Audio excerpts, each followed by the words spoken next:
All right, another day in the garden. Successful day, as a matter of fact. So today what I was doing was installing all of the drip irrigation in the beds, the raised beds. And well, let me show you what I'm doing. So at the far end of the area that's going to have the high tunnel, I have the drip lines, not the drip tape yet. The drip tape's going to connect to those spots right there, and each bed has 3 of them and risers to come up to each bed, and then the line that goes down each bed, there's 2 in this section here and 1 over here because there's 3 beds, and then there's risers coming up from each and then continuing down. Most of this is covered by the bark, so you're not going to see the pipe underneath. But as we come up to each head of the bed, you'll see a valve and an elbow. And the valve's going to allow me to either turn the water on or turn the water off for each of the raised beds. At the very head of the area, I had to do a little maneuvering because I'm only going to have 1 input of water, and then the water has to go to all 3 lines. So what I did was I came in this 1 line here, and then I teed off here to go all the way over to this bed here, and then up the first riser, and of course down the line over there. And then I teed off to the second bed, up to the riser and over, and of course there's the tee going back that way that goes all the way back to the far beds. So the first portion of that doesn't have just 3 entries. It's a little makeshift thing going on, but I had to do something to be able to get all 3 beds with water. So as we come in from 1 line, we go over, all the way over, and then a second one over here to the second bed. And then all 3 go all the way down to all of the rest. Now this is drip tape, so there's not much pressure involved in drip tape. It has to be a low pressure system.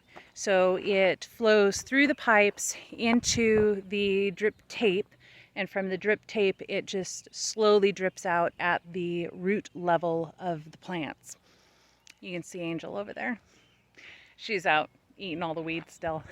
But anyway, so we got the drip system installed for the high tunnel and all the beds in the high tunnel. And I'm starting to work on the rest of the stuff. So my asparagus bed, the strawberry beds, potato beds, and of course when we start installing the border beds, then we'll have to put those out there as well. But I'm still trying to figure that one out because I know Wes wants to be able to drive the tractor into a certain area that I need to cross over to get water to the potato beds and one of the beds over there, the border beds.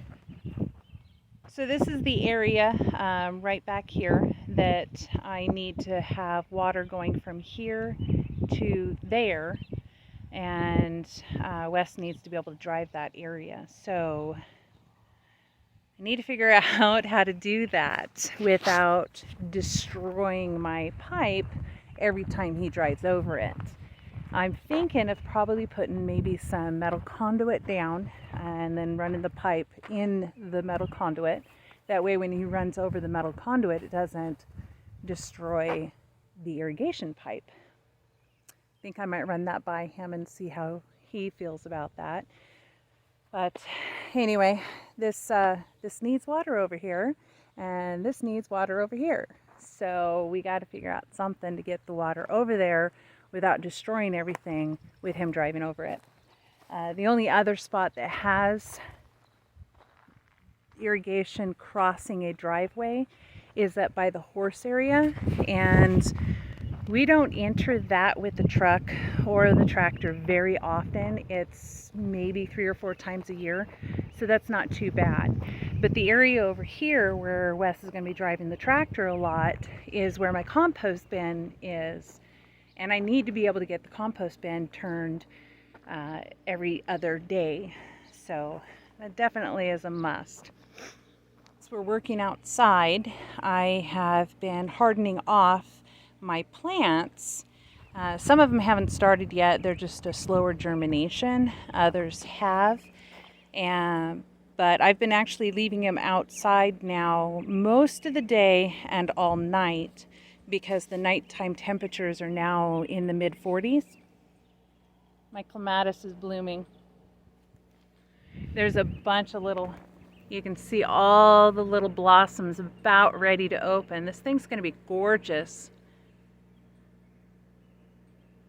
I also have my goji berries that are completely out of control. And I have a bunch of elderberries that are starting to grow out here. Actually, those look like goji berries. Over here, all of my elderberry bushes are completely out of control. And I have a bunch of starting, like the back one back there. I didn't plant that.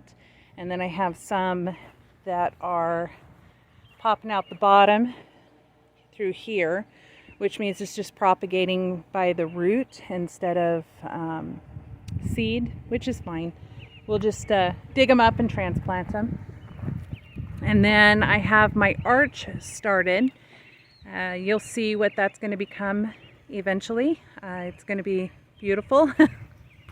I found an ad on Craigslist for a bunch of barbed wire, which is what I'm making that arch out of. I saw a picture when I was looking just at arches and arbors and trellis and stuff, and I found one that I thought was really interesting, but it was made of barbed wire, and I didn't have any barbed wire because I have horses.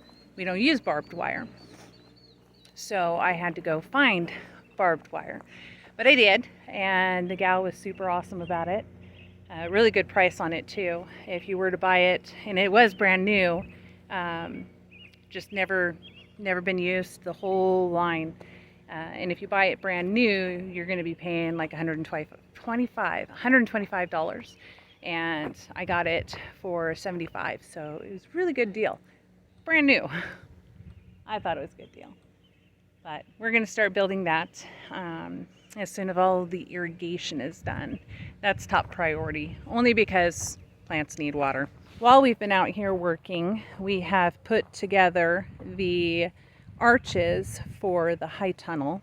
This has been kind of a pain. So at every joint, we had to screw in a self-tapping metal screw, as you can see through all of those, to keep it from falling apart, especially in the wind. But we had to put together, what was it, 23? I think it was 23 of them. 18 is going to go for building the high tunnel over the garden beds. And then 5 of them, these 5 over here, are going to go in this area here, which is a 16 by 16 foot square. So I'm going to be using this area over here as a potting area, and so I'm going to put a grow tent in it, and not insulated or anything like that, but the grow tent is definitely insulated, and then the grow tent's going to go in there. But my potting bench, my grow tables, my starts, all of that stuff is going to go into this section over here, this high tunnel, which is not really a high tunnel. It's more of a, for the summer it's just going to be a shaded area, and for the winter it's just going to be a protected area. But it's going to be using all the high tunnel pieces to build it, because I had extra. Because the high tunnel was originally 100 feet long, but we're not going to do 100 feet long. So I have all this extra parts, so I figured I would just do this. And this is going to help out quite a bit with starting all of my plants from seeds and then being able to transplant them. So they'll already be in the high tunnel-like environment and protected, and then they're just going to go into the other high tunnel. So that's going to give them a better opportunity to grow and thrive. So it's been a busy day. I know it doesn't seem like we did a whole lot. We didn't accomplish very much, but we did. We accomplished a whole lot. And we're just going to continue on and do a little bit each day, not overdo ourselves. Although Wes did today, he overdid himself. He was using the sledgehammer to pound in rebar next to all of the raised beds, because they're starting to bow out only because of the weight of the dirt. It causes them to bow out. So I asked him to throw some rebar down and pound it into the ground, which will then support the raised beds and keep them from pushing out. Anyway, so he's exhausted. The sledgehammer is heavy, but he's inside resting now, and I just figured I'd clean up and put everything away and then head in and make dinner. So I think that's it for today. We will see you again next time as we have more updates. Bye.